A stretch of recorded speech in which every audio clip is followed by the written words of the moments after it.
Hi friends, నమిక రుచి ఛానల్కి స్వాగతం అండి. ఇప్పుడు ఎగ్ ఫ్రై ఎలా చేయాలో చూద్దాం.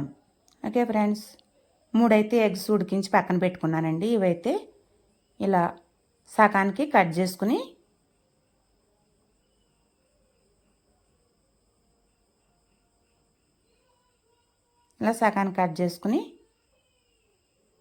పాన్ పెట్టి ఆయిల్ వేసానండి.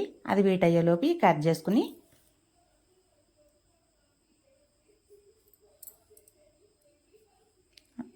ఆయిల్లో ఒక స్పూన్ పసుపు వేసి ఇలా బోర్లా వేయాలండి. అవి అయితే కట్ చేసిన ముక్కలైతే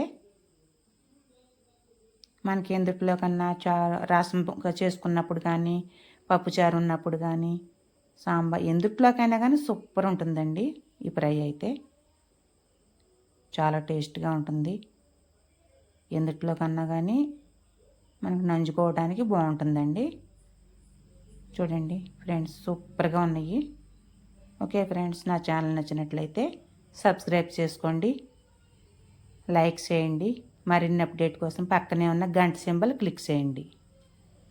మీ ఫ్రెండ్స్కు షేర్ చేయండి. ఓకే ఫ్రెండ్స్, ఇప్పుడు ఇలా తిరగమరగ వేసుకుని వేయించుకుని ఇందుట్లోనే సాల్టు, రుచికి సరిపడా సాల్టు, స్టవ్ ఆఫ్ చేసుకుని కారం వేసుకోవాలండి.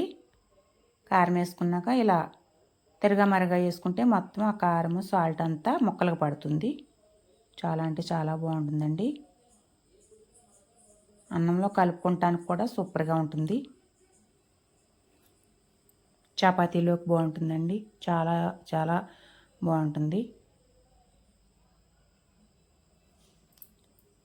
ఇది మీరు ట్రై చేసి ఎలా వచ్చిందో కామెంట్ చేయండి. ఓకే ఫ్రెండ్స్, సూపర్ అండి. Egg fry ready.